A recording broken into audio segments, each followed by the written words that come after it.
Okey, salam sejahtera, selamat pagi. Untuk minggu ni kita akan tengok topik iaitu pindaan penempahan bilik tetamu. Okey. Apa itu pindahan penempahan bilik tetamu?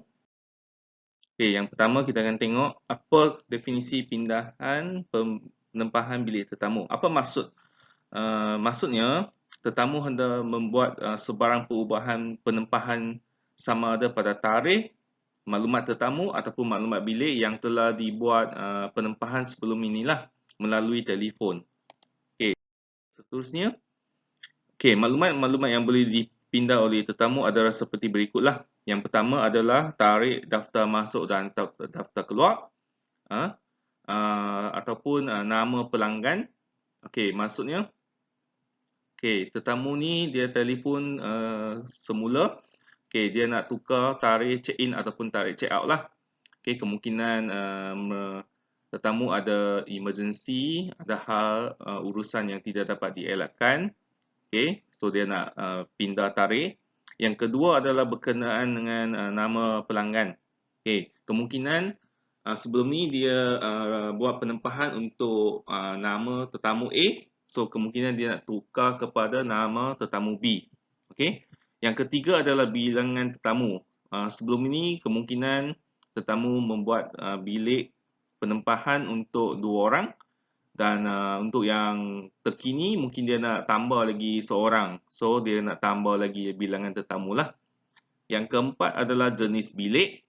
Okey, mungkin sebelum ni dia buat untuk standard room, dan seterusnya dia nak buat pindaan maklumat jenis bilik. Mungkin dia nak upgrade, dia nak sebab dia mungkin dia nak bawa anak, so family, so dia kena tukar kepada family room. Yang tu yang perbezaan lah. Okey. Yang kelima adalah bilangan bilik. Kemungkinan sebelum ni adalah satu bilik dia tempah, dan untuk yang terkini mungkin dia nak tempah 2 bilik ataupun sebaliknya. Sebelum ini dia menempah 3 bilik dan hanya boleh datang tetamu untuk 2 bilik sahaja. So satu bilik itu kena cancel lah. Yang ni merupakan maklumat yang perlu dipindahkan. Okey, kadar bilik, rate adjustment kalau ada perubahan dari segi kadar bilik lah. Okey, dan seterusnya adalah kadar pembayaran deposit. Okey, apabila bilik ditukar, okey, jenis bilik ditukar, semestinya harga bilik akan berubah. Okey, bila harga bilik berubah, kadar pembayaran deposit pun akan berubah lah. Yang tu yang kita kena faham. Okey, apabila kita nak tukar maklumat bilik tetamu, so kita kena pastikan kalau dia melibatkan penambahan ataupun pengurangan untuk daftar masuk atau daftar keluar, berapa malam yang tetamu nak menginap, so dia akan ada efek kepada kadar pembayaran deposit lah. Okay, seterusnya kita akan tengok prosedur pindaan penempahan mengikut SOP lah. Okay, yang pertama seperti mana yang saya cerita, FOA, Front Office Assistant, perlu mengucap salam pembuka iaitu greeting. Okay, so kita ada 4 lah ayat yang standard. Good morning sir or madam, thank you for calling Roseque Boutique Hotel, I am Kwa, how may I assist you?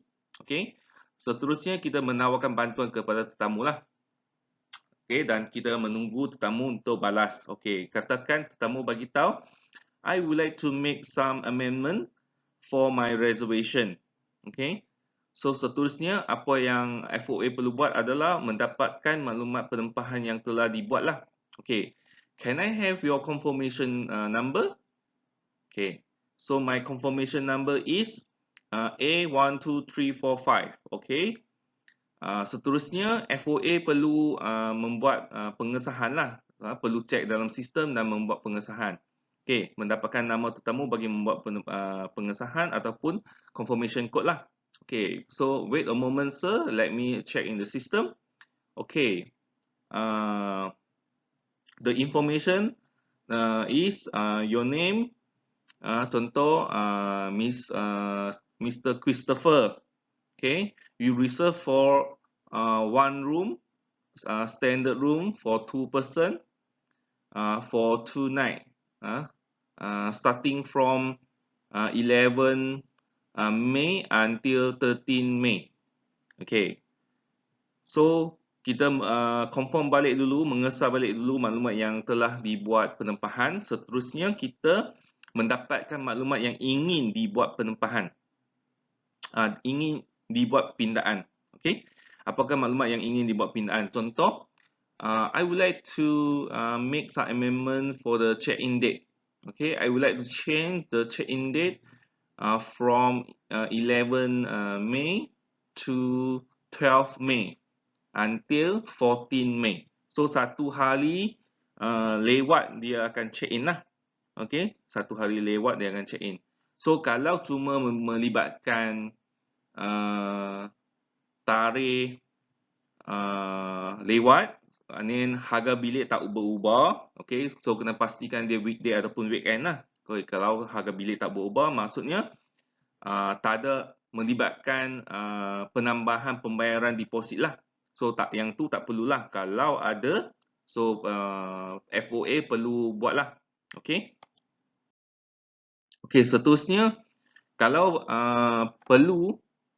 tetamu perlu membayar pembayaran deposit tambahan ke, and then kita kena minta, okay, tanya how we like to pay the deposit. Okay, so jelaskan lagi sekali, okay, mengesahkan cara pembayaran seperti mana yang kita buat untuk penempahan sebelum ni lah. Okay, seterusnya kita juga perlu menjelaskan polisi lah penerimaan deposit, cut off date bagi penerimaan deposit. Okay, menguruskan pembayaran deposit yang tu sama. Okay, seterusnya kita perlu mengulang semula dan mengesah maklumat yang dipindah. Okay, so for your information, sir, your new reservation will be on the 12th of May until 14th of May. Okay, you reserve for one standard room for 2 pax. Okay, and this is your guarantee booking. So kena bagi tahulah ni guarantee booking ke ataupun bukan guarantee booking supaya tetamu tu jelas lah sebab dia bayar deposit kan. Seterusnya kita menerangkan polisi pembatalan lah, seperti mana yang saya dah cerita dalam kelas. FOA perlu menerangkan polisi pembatalan. Okay, macam mana kita nak terangkan? Okay, for your information, sir, your guarantee, your reservation is a guarantee booking. So if you would like to make some amendment or cancellation, you must do it 3 days before the check-in date. Macam tu. Okay, if not, the deposit will be forfeit. Ya, macam itulah. Okay, seterusnya kita mengemas kiri maklumat yang telah dipindah dalam sistem. Okay, dan seperti mana yang saya bagi tahu, sebelum kita nak menutup perbualan, kita perlu menawarkan bantuan lain kepada tetamu. Okay, is there anything else I can help you, sir? Okay, no. Thank you for calling Roseque Boutique Hotel. Hope to see you on the check-in date. Have a nice day, sir. Okay, seperti biasalah. Okay, kita tutup dan kita ucap terima kasih kepada tetamu, dan seterusnya kita mengemak audit log lah perubahan yang telah dibuat kalau ada lah daripada sistem.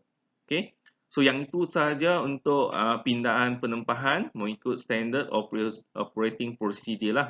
Okay, so harap pelajar dapat memahami lah. Okay, beberapa maklumat yang penting semasa kita menerima panggilan daripada tetamu yang ingin membuat pindaan penempahan. Okey, yang tu sahaja untuk topik ni.